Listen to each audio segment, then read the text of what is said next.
All right, y'all. It's your boy Mullah. This week after F5, man. We back with another one.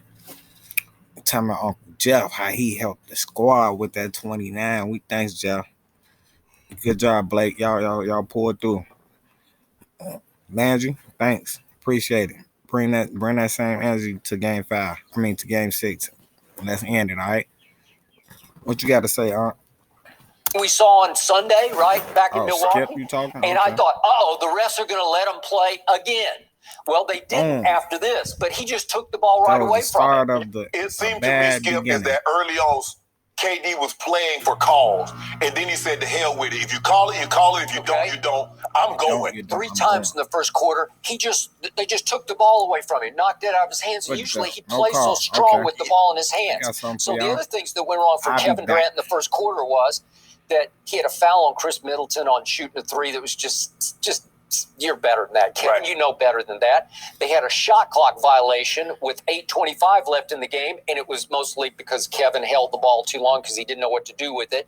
He had another turnover on a bad pass at 5:31, and he missed 2 free throws in the first quarter. This is a 90% free throw shooter. Yeah. He was completely discombobulated in my eye by PJ Tucker, who I tweeted this. I thought PJ was intimidating Kevin Durant in the first quarter. You know he read them tweets. And finally, to his credit, against his nemesis, PJ Tucker, slowly but surely in the second quarter, he started to say, no, to your point, I'm just going to go up, and I'm going to go up strong, and I'm going to be Kevin bleeping Durant. Yep. Yes. And he scored 11 in the second quarter. So he went 7 in the first quarter, 11 in the second quarter, 11 in the third, and 20 in the fourth. Now and once we got to the fourth, it was rolling. And to your point, remember. Give me the ball. Milwaukee is up 17 in the middle of the third quarter. 17 in the middle of the third, y'all. It felt tenuous to me. It felt flimsy because you could just see what was starting to happen with Kevin Durant. I saw it on Sunday. Yep. They was making threes, and I was like, I understand that you're making threes. Giannis, but don't forget, the advantage that you have is your size, and you can play inside. I saw it coming because what happens, Skip, when you start hitting threes, and then all of a sudden you're like, yeah, we good. If you go cold, now all of a sudden you got Brook Lopez. Skip, Brook Lopez 7 foot tall. Ain't no way James Harden and Jeff Green should guard him. But they can guard him when he's out past the three-point line. Not only is he past the three-point line, he shoots bombs. Yeah. I mean, he shoots 35-footers. He'll be out there, and he made one of them. I said, he's pulling up the rear. Yeah. And he shot one for, I'm like, bro. But Skip, Giannis needs to post. And you let KD, Skip, once he got that rhythm, going into the third quarter, and he saw it was close, you know KD will close him. Giannis said, I'm going to shoot some threes, man. Thank you. All right? So what shocked me was that we got this. Only once in the whole game did Kevin take advantage of his huge height advantage over PJ Tucker. They posted him one time on the low block, and he took it and just wheeled in the lane and shot a He doesn't really like He doesn't like to do it. No. But how much taller is it? I think PJ, I might give him 6'5". KD is 6'11 and a half, 7 foot. PJ is what, 6'5"? Okay. Give him 6'6". Let's be nice. We give him 6'6". Okay, so it's like a 6-inch height advantage. Yes. Well, he never took advantage of it because when he got rolling, he was rolling from deep, man. He was rolling from the perimeter. But if you notice, Skip, what he likes to do, KD likes to get to the mid-range. Get to the elbow. He'll pull up on you with a three, but he really likes to get to the mid-range. You saw late in the fourth quarter, every time he would get to that mid-range, left elbow, he messed around and saw like 5 or 6 of them things go in. And I knew when that shot clock, I said, I've seen this before.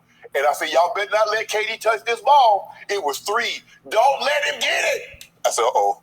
When he elevated on Chris Middleton, I said, this ball going in. Well, the ultimate uh-oh from Milwaukee came with 50 seconds left when they're down to the end of the clock. If we can see this, 1 point game. This is the dagger. This is the one.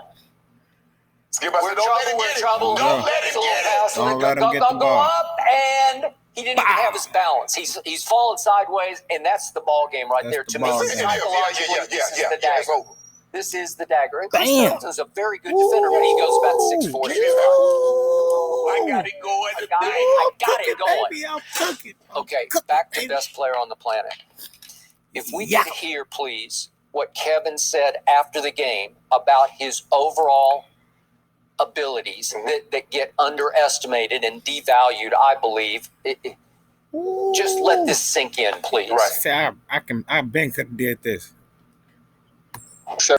Any team that I've played on, I've been asked to do pretty much everything from rebounding to defending to initiating to scoring. I might not be, I might not do it all the time, but I do a little bit of everything out there. A little bit of everything. How you want me to bag it up for you? This was a tour de force by who I've always believed, or for a long believed, was the best player on the planet. He obviously led them in points last night. He led them with 17 rebounds last night. He led them with 10 assists. And I told you yesterday he needed to get 10 in this game, and he got 10 because he can distribute and pass the basketball. I'm not saying he's a great passer, but he's a very good passer of the basketball. He led them in steals last night with 3, and he led them in blocks with 2 because he is an underrated rim protector. When he decides to, he can defend at literally the highest level because he is a long 7 feet tall. Well, you know what, Skip? I'm looking at the stat line. He led everybody on both teams in everything. And everything. Points, rebounds, assists, because I can do block everything. Shots. Skip, I understand Kevin Durant because it is the perception that he score all he does is score the basketball. Shots, but KD, no one said that you couldn't do it. It's just you haven't been asked to do it. It's kind of like when someone that you don't see all these people do it. I don't even know if Jay-Z can drive because all I see him was with a driver. I don't know if he got a driver's license. I don't know if he can drive. Man, I heard that when you see somebody already in the back seat of a car, Skip, can they drive or did they just like getting driven around? Well, KD, when you have Russ that's leading the team in assists, or you have Draymond and you have Steph, you have Kyrie and James Harden, you're not asked. This was the first time, I believe, for the entirety of the game, they said, KD, we need every ounce of what you have. Rebounding, facilitating, scoring, blocking shots, doing all of that. Skip, I believe this was the first game. Now, he had a triple-double. I think he had a triple-double his last championship, the game, was a game they swept him. If I'm not mistaken, Skip, they swept him that series. Yeah, they swept him that series. And he got a triple-double in the game 4. So we know he has that ability, Skip, but he's never been asked to do that. Okay, so I have given this to you from the start. LeBron is still the best passer in basketball, but KD is a better scorer than LeBron because he's a better shooter all around than LeBron. Yes. KD is a way better free throw shooter than LeBron. It's just never even been close. It's like 90% to 70%. KD is a better rebounder. He doesn't always ask himself or get asked to rebound, but when he decides to, he's a better rebounder than LeBron just because he's so much taller and longer than LeBron. So let me ask you a question. If they were to ask KD, say, KD, for the rest of your career, this is what we need from you. We need you to lead us in points, rebounds, and assists. Do you think he can do it? Because that's what they've asked LeBron to do for 18 years. What KD did last night, Skip, we might not ever see this again to this level. We've never seen a 45, 15, and 10 game in the playoffs ever. And Skip, to get 49 points on 23 shots.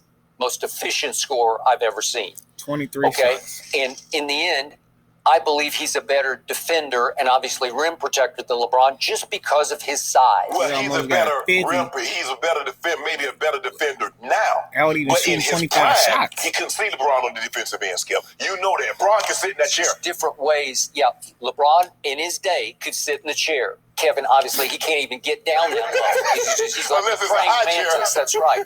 But again, I think it's offset. I think it's 50-50. One guy protects the rim, one guy protects the rim. Brian, ask Thiago Splitter. As a lot of guys have tried to brought in the rim, Skip.